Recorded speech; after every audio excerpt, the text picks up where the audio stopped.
I don't believe in long courtship. Kasi kadalasan naman, kapag ang lalaki talaga yung naniligaw, talagang laging the best yung pinapakita. But then, mas naniniwala ako sa long engagement. Oo. Kasi diba, pag you're in a relationship, doon mo nakikita kung paano ba siya magalit, kung ano ba yung mga saltik niya, mga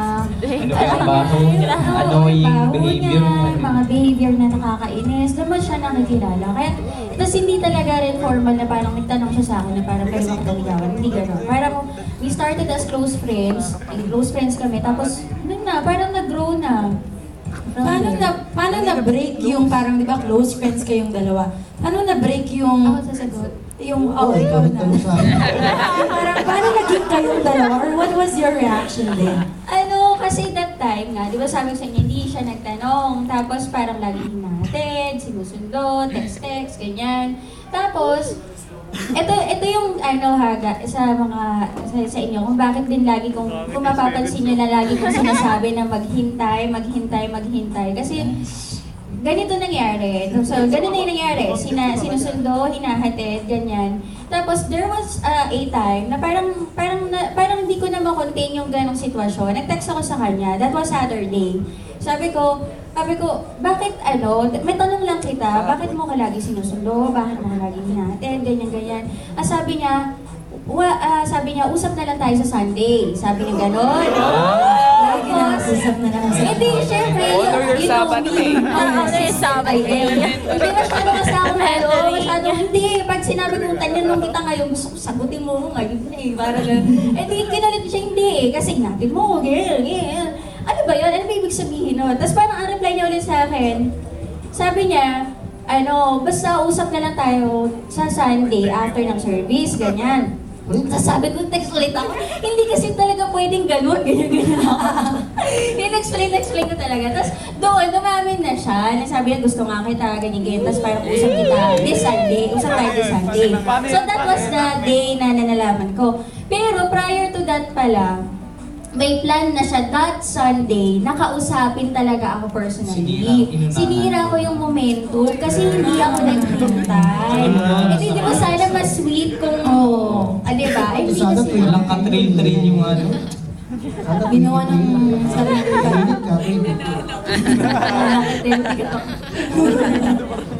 Kaya sabi ko, maghintay, sayang kasi yung Yun, Dong. Ano naman yung tanong mo dyan? May tanong uli ako para sa inyong dalawa ulit. Parang sa ating lahat. Paano naman na-attract si Ate Melay paano naman na-attract kayo doon? Paano vice versa? Paano kayo na-attract sa isa't isa? Sa kuwakuhan ba ni Kuya Guru? Ako kasi medyo nag-mature na ako nun eh. Naks mo. Bakit hindi maalis sa isang lalaki, di ba, titingin niya sa appearance niya, sa kanya, hindi talaga ugly-duckling kasi. Ang maganda kasi sa nakita ko kay Ate Melay niyo, kasi before sa siya sa media team siya ministry. So, then interest ako, every Saturday makasabay kami dito. Nakita ko sa kanya yung devoted siya sa ministry. Siyempre, maganda pa ako. hindi, maganda ka pa rin. Jody. So, doon ko siya nakita at first, then binibiro-biro na ako nila kay Eric doon, nila Dylan. Hindi ko naman kasi may boyfriend si Ate Melanie that time eh. So, respect to the man first. Hindi ko siya pinakailaman. So, yun ang first attraction siguro nakita ko sa kanya, tsaka cute siya nun. Hanggang ngayon hindi naman. Yun siya maganda. Ikaw naman. Ako naman, hindi mabait kasi si Kuya Guru. Mabait. Totoo lang sa Ate Melay. Marami pa akong abs nun eh. Ngayon nag-iisa na lang, nagsama-sama sila. Close kasi sila. Ayun, hindi. Gwapo talaga si Kuya Guru. Parang ayaw. Parang nabasa ilaw. Sino kami? Hindi. Si Kuya Guru niya sobrang mabait. Yun talaga yung sobrang nakita ko na parang mabait Bait lang talaga. Malamang siya kumait. Ano ba? Ano ba ba? Oo. Hindi, sobrang mabait. May hinihintay kami sa... Alata namin. Huwag na natin pilitin, baka sa pamapon. Hindi, aminin ko kasi at first I was not attracted. Diba? Kasi I have preference. Parang physical preference, diba? Siyempre, alam naman ni Kuya Gudo yun. Namin ko naman wala sa sa akin kanya. yan. Okay, si Sir Rocco. Kilig-kiligin kayong lahat, Chos. Yun lang. Ano, Ayun. mabait lang talaga. So, alam niyo guys, yan ang kagandahan na hindi naman sa pag-ano, kasi yung ibang lalaki, di ba parang, alam mo yung ganun na nga yung itsura nila, ganun pa yung ugali nila.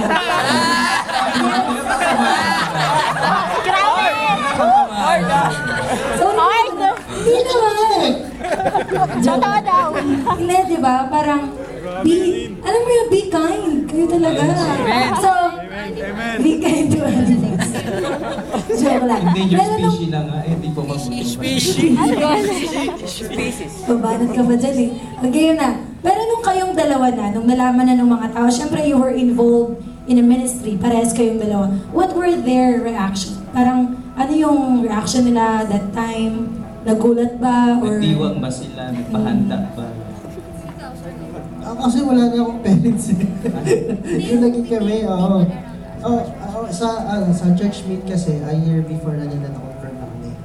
Kasi hindi kami masyadong, hindi kami masyadong nagpapahalat. In public or hindi kami masyadong, basta natural lang na kung anong ginagawa namin sa church sa ministry. Ganun pa rin kami, hindi kami nagbago. Then sa family ko naman, tanggap naman nila kasi nasa right age na ako that time. Siya lang yung pag-graduate. Pag-graduate ako. Oo. Sa akin naman, syempre ng mga nalaman ng mga tao, wala namang negative reactions. Kasi nga, parang before nga maging kami or matagal naman kami magkaibigan sa simbahan, parang nagkikita-kita, parang gano'n. Tapos bago nagkaroon ng gano'n. Kasi wala namang masyadong na reactions. Yun nga lang sa part ko, kasi, di ba that time I was about to graduate pa lang. Kasi ang gap namin kuya mo yung 5 years. So, pag-graduate pa lang ako, tapos, syempre yung nanay ko, syempre she was expecting na pagka-graduate mo, magtatrabaho ka, tutulong ka sa family, ganyan. Kaya parang ang tingin nila that time, kay Kuya Gutubo, opportunista, yung ba yung turn ng mama ko sa kanya, opportunista yan, ganyan, gano'n. Tapos, good thing about kay Kuya Gutubo kasi he proved them wrong. And to the extent talaga, naniligawan niya yung parents ko. Hindi talaga, kumbaga ako yung talagang, naligawan. Parang talagang sinuyo niya din parents ko. And then, mabilis lang din. Tapos parang nagulat na lang ako, na-close na sila ng nanay ko. Tapos minsan may mga pagkakataon na, Nagsisilosan yun eh. oo, kasi pag nag-aaway kami, mas kinakampihan siya. Tapos, minsan pag may weekend sa Sabado, sasabihin nanay ko, dadaan ba si Gudu dito kasi magluluto daw siya, yung mga ganyan. So, nakuha niya talaga yung loob ng parents ko before talaga kami maging, kami.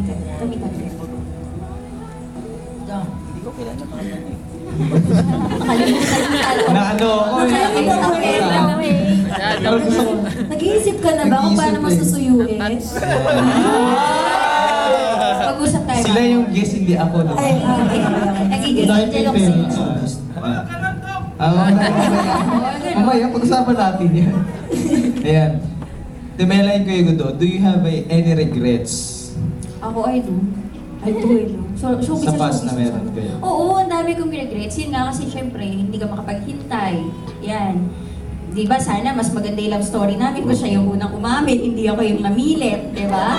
Sana ganon. Pero hindi nga nangyari kasi masyado akong atat. Pangalawa, syempre, may mga nagkaroon akong past relationships na parang na-heartbroken ako, na parang ngayon, tinitingnan ko yung past syempre, pag tumatanda ka na kasi, kakaedad ka na, parang you're looking doon sa mga nakaraan mo, tapos parang, sana hindi na lang pala ako ng boyfriend. Sana may ganito palang darating. Sana naghihintay na lang ako. Hindi ganito pa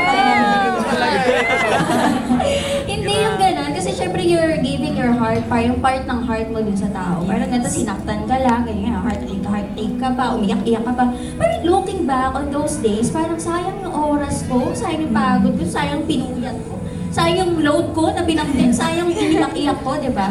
Na may tao pa lang darating na magpapahalaga talaga sa'yo at saka hindi ka talaga magkakaproblema. Amen. Bumawi. Ikaw, Kuya Gus. Oo, kasi most of the young people, hindi ko naman nila lahat ng young people kasi we learned in a hard way. Kumbaga, sana hindi na rin ako girlfriend sa ganito or hindi na ako nag-try sa ganito, ganyan. So sana sa kanya na lang, di ba lahat. So yun, yun lang yung naging regrets ko. Pero yun, I'm thankful to God pa rin kasi bibigyan pa tayo ng chances. Maraming chances.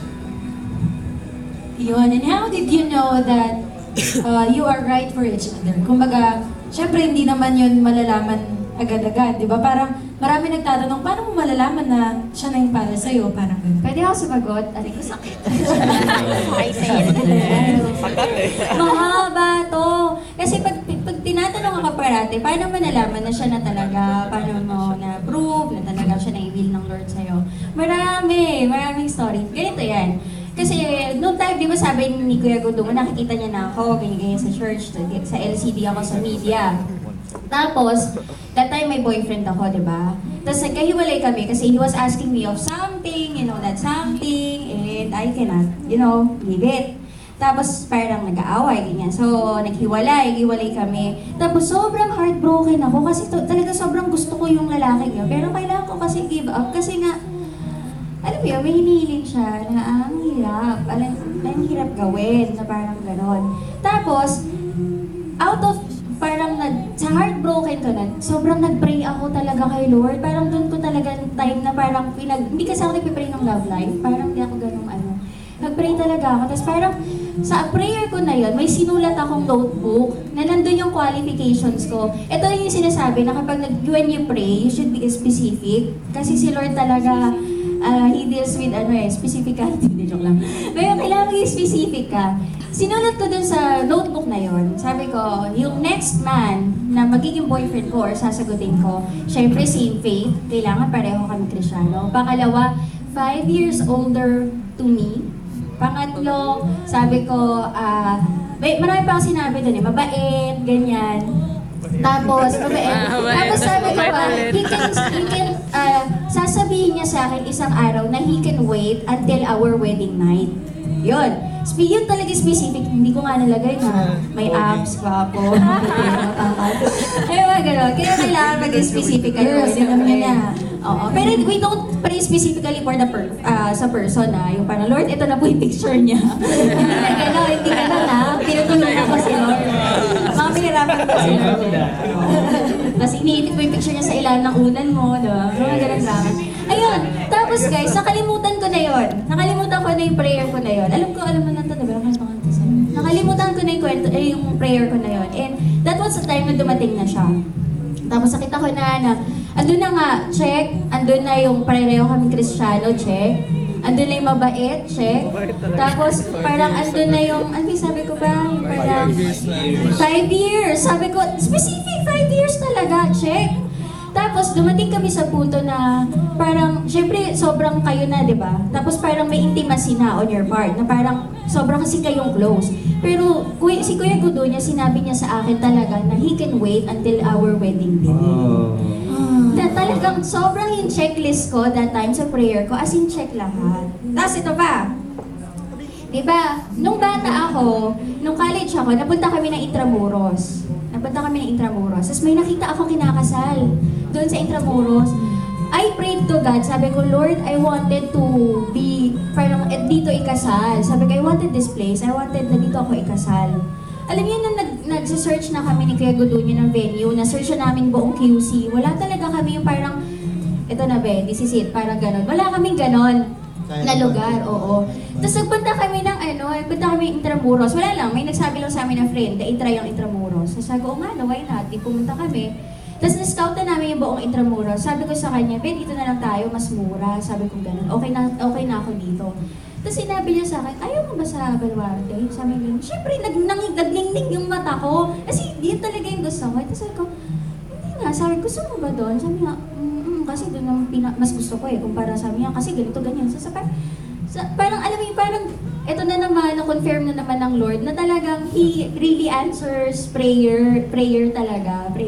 Answer prayers. Na parang sabi ko, wow, ang galing. Kasi even yung venue, specific venue ng kasal namin, He confirmed talaga na, yun nga. Ikaw naman Yun yung yung mga iba. Marami pa pero sige siya. Actually, nag-pray na kay God 7 years ago before kami nakita. But hindi naman specifically na ganyan. Kailan yun? Kailan daw yun? Yung mga, Oh, yan yung mga unang nanukso sa amin. Ayan. So, Oo. yun nga, number one prayer ko nga in the list nga, is siyempre sa faith na ayoko na nung magkamali ulit. Then, pangalawa, commitment sa ministry. Yun, then, tsaka, nakalimutan ko pag-pray na mabait eh. maganda. Puyat lang ako talaga. Pero, yun, marami naman ako nun, kaya sinishare ko na lang sa Share of blessing. Ay, baka magkaroon sila ng maling connotation na. Ay, hindi mabait si Ate Mel. Oo, parang, minsan kasi masyadong organized. Tapos sa ilog eh. Hindi, yung mga leaders, they know me, na parang, Yes. gusto ko kasi organize, and gusto ko kasi pag Nag-explain talaga. sarado sa tiyan Ako ngayon. in-interview. Ito yung dudok ang mic. Hindi yun. Yun nga, na-confirm ko rin naman na siya kasi, totoo nga yung sinasabi nila pag God's will nga talaga, play, everything is play. And kahit merong obstacle or merong mga obstacle yung tawag ko sa SJ, no? I mean, naging parang hindi ako naging stress na naging harapin yung mga bagay na yun. Parang, although limited yung strength natin, pero may mga tao siyang ginagamit to sustain everything. Mapi na si Ate Mel. Oo, may sasagot pa ako. Kasi alam ko parang mas magandang ma-share kasi parang maraming matututunan. Kasi syempre, for 7 years, hindi naman talaga kami yung smooth sailing na talagang meron kami mga pag-aaway. Tsaka meron na time kasi 'di ba, siya normal yung schedule niya, ako pang gabi. Tapos may time yon na sobrang OT siya, dumating kami sa time na sobrang OT siya, tapos ako pang gabi, hindi talaga kami nagkikita. Very particular ako sa pagkikita eh. Kasi hindi ako ma-text, hindi ako matawag, mas gusto ko yung nagkikita tayo kahit sandali. And dumating kami sa point na gano'n. Tapos di ba nga nakwento ko sa inyo, may naniligaw din sa akin sa office, kahit na alam niyang meron na ako. Naliligaw siya, alam yung tipong pagdating ko, naka-set up na yung, may pagkain ako sa table, may flowers, everything. Ganun talaga, as in, bonggang-bonggang pagsuyo talaga yung ginawa niya sa akin.